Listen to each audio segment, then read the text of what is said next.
Ansiedade, você tem? Eu também. Não é um problema. Mas você já deve ter ouvido e falado: nossa, estou tão ansioso hoje, como muito quando estou ansioso. Ou fico muito ansioso por isso e por aquilo. Mas será mesmo que fica ansioso? E qual é o problema da ansiedade? Vem comigo, vamos conversar sobre isso?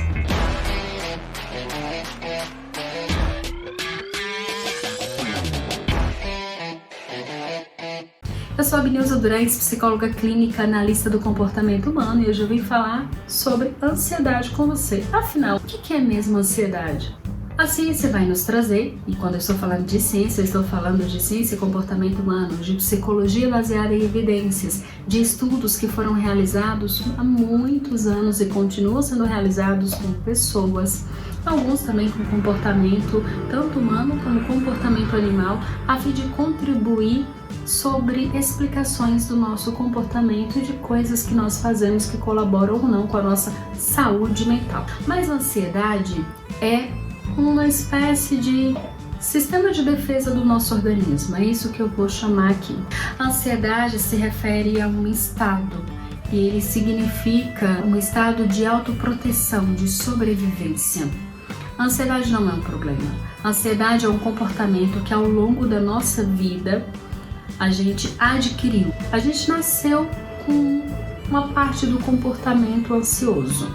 Nós nascemos, trazemos em nossa, digamos, herança genética alguma predisposição para diante da vida a gente reagir.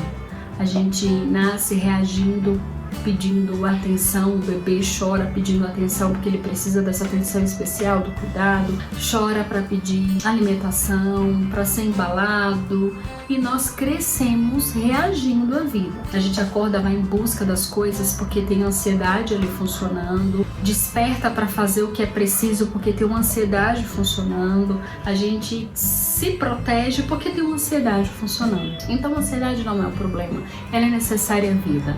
Inclusive existem desordens, você vai ouvir diversos nomes, transtornos mentais, desordens psíquicas, psiquiátricas, tudo isso está falando a mesma coisa, é tudo sinônimo.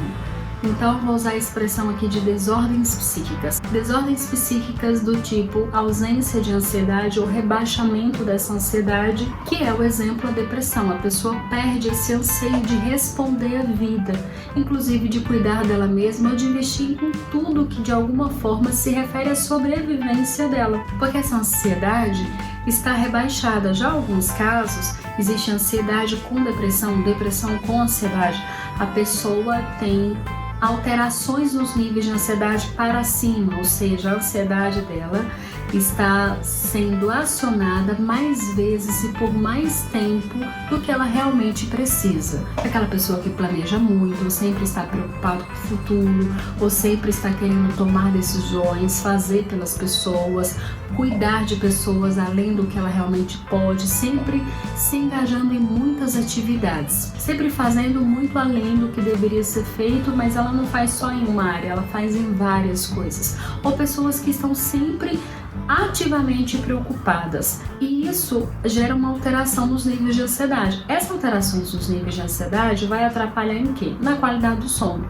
Porque, por exemplo, para dormir, a gente precisa de um estado de relaxamento. E para ter estado de relaxamento, é como se a gente tivesse uma espécie de desligamento. O corpo precisa sair de atividade para o cérebro trabalhar. Quando a gente dorme, o cérebro trabalha. Inclusive, é por isso que pessoas com alterações de níveis de ansiedade têm sonhos bastante estranhos. O mundo acabando, gente morrendo, pessoas matando, sempre coisas ruins e trágicas acontecendo. Prova chegando, reprovação no vestibular, fim de casamento, traição, porque na verdade o sonho também é um comportamento. No sonho, aquelas coisas que a gente não estava muito consciente, que a gente pensou, que a gente sentiu, que a gente viveu, de alguma forma vão aparecer nos nossos sonhos, porque o cérebro está trabalhando, não é nada místico. O cérebro está trabalhando. E para isso ele precisa que o corpo relaxe. Para o corpo relaxar, você vai precisar se desligar das preocupações. Porque se você fica muito preocupado ou pensando no dia do amanhã, no que você vai fazer, ou com medo, ou tentando se proteger de alguma coisa que você acha que precisa se proteger muito, o seu corpo não entra em estado de relaxamento. E sem estado de relaxamento não há sono.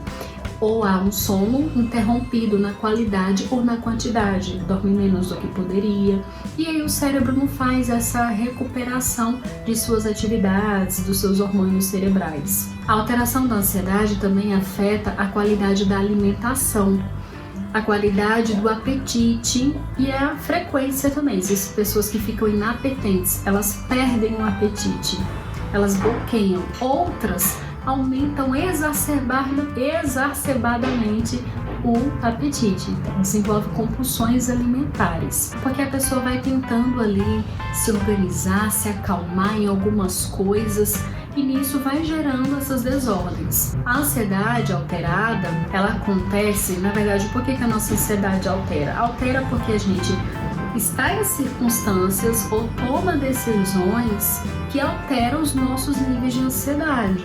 O quanto de responsabilidade, de atividade que você se envolveu, pegou, o quanto que você investiu nos seus pensamentos e preocupações, o quanto que você deixou também de fazer algumas coisas que eram importantes para você.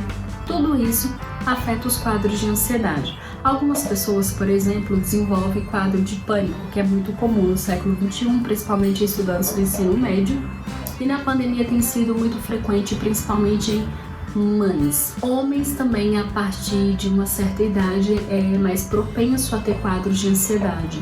Porém, a mulher tem chances quase 4 vezes a mais que o homem de desenvolver um quadro de ansiedade e depressão em função das múltiplas tarefas, do excesso de atividades que a cultura feminina, mostra que a mulher se envolve muito mais que o homem. Porém, homens também desenvolvem muito, só que eles reagem de uma forma diferente. Por exemplo, um homem ansioso, ele não vai ficar muito falando, expressando que é ansioso, mas você vai ver no comportamento alimentar, na irritabilidade, na intolerância, na impaciência, alterações do desejo, da frequência sexual. Vai ser mais comum no homem do que na mulher quando ele tem essas alterações que eu estou citando aqui para vocês. Mas a ansiedade, gente, não é um problema. Estar ansioso faz parte da vida e existem circunstâncias que a gente precisa mesmo ter ansiedade para reagir, para se proteger.